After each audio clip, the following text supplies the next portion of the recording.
కడుపు లోపల పుట్టేటటువంటి పిల్లవాడు అనేక కారణముల చేత పుడతాడు.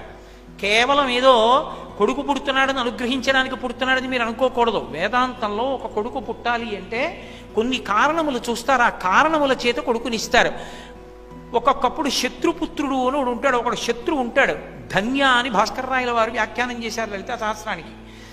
విపరీతమైన క్రోధంతో చచ్చిపోతాడు ఒక్కొక్కడు.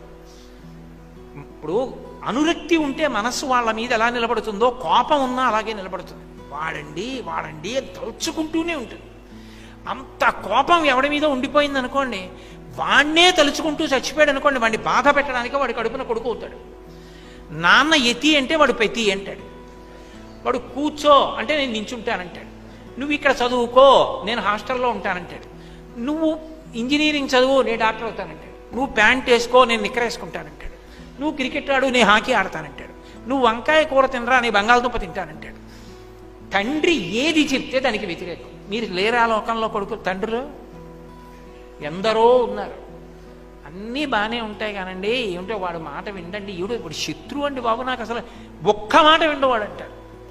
శత్రువు కొడుకుగా వస్తే ఆ పగ తీర్చుకుంటాడు బాధ పెట్టి తండ్రిని. పుత్ర వ్యామోహం ఏమీ చేయలేడు, వదులుకోలేడు. శత్రువునంటే వదిలేడు, వీడిని ఎలా వదులుతాడు? శత్రువు కొడుకుగా వస్తాడు. రుణం తీసుకుని ఎగ్గొడితే కొడుకుగా వస్తాడు. నేను ఎవరి దగ్గర ₹1,00,000 పుచ్చుకుని ఎగ్గొట్టేశాను అనుకోండి, వాడు కొడుకుగా వస్తాడు. వచ్చి ఈ ₹1,00,000 ఇస్తాడు ఇస్తాడు ఇస్తాడు ఇస్తాడని ఎదురు చూసి, ఆయన ఎదురు చూడకుండా అమ్మయ్య ఇచ్చాను అంతే చాలా ఆయన పుచ్చుకున్నారని వెళ్ళిపోతే పర్వాలేదు. వాడు 1,00,000 తిరిగిస్తాడు తిరిగిస్తాడు తిరిగిస్తాడని ఎదురు చూసి ఎదురు చూసి ఎదురు చూసి ఆ ₹1,00,000 నేను ఇవ్వకముందే ఆయన వెళ్ళిపోయాడు అనుకోండి, ఆ ₹1,00,000 ఆయన ఇవ్వలేదు, ఎప్పుడు ఇస్తాడో నాకు ఇవ్వనేలేదు, ఇంకేం ఇస్తాడులే అనుకుంటూ పోయాడు అనుకోండి, వాడు కొడుకుగా వచ్చి ₹1,00,000 అయ్యే వరకే ఉంటాడు ఇంట్లో. అంటే ఆయన తిన్నది ఆయన తాగిన పాలు ₹1,00,000 అయ్యే వరకు ఉండి గుట్టుక్కుని వెళ్ళిపోతాడు. అంటే పరిపూర్ణమైన ఆయుర్దాయంతో ఉండడు.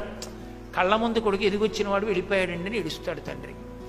అలాగే సేవక పుత్రుడు, ఇంట్లో సేవకుడు 50 ఏళ్ళు 60 ఏళ్ళు పనిచేసి వృద్ధుడైపోయినా మిమ్మల్ని వదలలేని అయ్యగారు అని చెప్పి ఆఖరికి యజమాని పెట్టిన అన్నమే తింటూ మా అయ్యగారు దేవుడు అంటూ వదిలేశాడు అనుకుని వాడు కొడుకై వచ్చేస్తాడు. వాడికి ఏం రాదు కదూ, అదే సంస్కారంతో వస్తాడు. నాన్నగారు నించుంటే కుర్చీ వేస్తాడు, నాన్నగారిని కూర్చోండి అంటాడు. నాన్నగారు స్నానం చేస్తే పంచిస్తాడు, నాన్నగారు స్నానం చేసి వస్తే తువ్వాలిస్తాడు. అక్షరం ముక్కరాదు వాడికి. ఒరే ₹2 అరటికాయ నీకు ₹6 ఇస్తున్నాను, బేరం ఆడు, ఒక్క 3 అరటికాయలు పట్టరా అంటే, ఏమండి ఒక్కొక్క అరటికాయ ₹2 ₹6కి 3 అరటికాయలు ఇస్తారని కదా తండ్రి అన్నాడు. బేరం ఆడరా అని కదా అన్నాడు. 3 అరటికాయలు ఎంత అన్నాడు అనుకోండి, 3 అరటికాయలు ₹6 అని తండ్రి అన్నాడు. ఒకవేళ వాడు బాబు ₹5కి ఇస్తాను అన్నాడు అనుకోండి, ఒక్కొక్కటి ₹1 తీసుకో అన్నాడు అనుకోండి, బేరం ఆడమన్నాడు తండ్రి. ఏదో ఒకటి బేరం ఆడాలి, నాకు అనవసరం ₹5 ఇస్తాను, ఇస్తావా 3 అంటాడు. ₹1.5 అరటికాయ ఇస్తే 3 4.5కి రావట్లా, వీడు ₹5 ఇస్తానంటాడు. పట్టుకెళ్ళు సంతోషం అని 5 ఇచ్చుకుని 3 ఇస్తాడు. ఇంటికి వచ్చి తండ్రికి చెప్తాడు, నాన్నగారు వాడు ₹1.5 అన్నాడు, నేను ₹5కి 3 ఇమ్మన్నానండి అంటాడు. సేవక పుత్రుడు. నేను పుట్టిన కొడుకులందరూ ఉద్ధరించడానికి పుట్టిన వాళ్ళు గారు, ఎవడో ఒకడు ఉంటాడు, వాడు నిజపుత్రుడు. వాడు తండ్రితో కలిసి అన్నం తింటాడు, తండ్రితో కలిసి పడుకుంటాడు, తండ్రితో కలిసి సంధ్యావందనం చేస్తాడు, తండ్రితో కలిసి తిరుగుతూ ఉంటాడు, తండ్రి అభ్యున్నతి కొరకు పాటుపడతాడు, తండ్రి కాళ్ళు పడతాడు.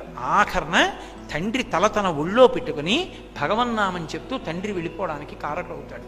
వాడు నిజపుత్రుడు. వాడు కొన్ని జన్మల తపస్సు ఉంటే కానీ కలగడు అని. వాడు ఉంటాడు కర్మపుత్రుడని. వాడు పుడతాడు, మామగారి ఇంట్లో చదువుకుంటాడు, ఆ తర్వాత హాస్టల్లో చదువుతాడు, ఆ తర్వాత అమెరికాలో చదువుకుంటాడు, ఎప్పుడో ఒకసారి వస్తూ ఉంటాడు, ఆ తర్వాత ఉద్యోగానికి వెళ్ళిపోతాడు. ఆఖరణ తండ్రి 2 రోజులు ఐస్పెట్లో ఉన్న తర్వాత వచ్చి అంత్యేష్టి చేస్తాడు.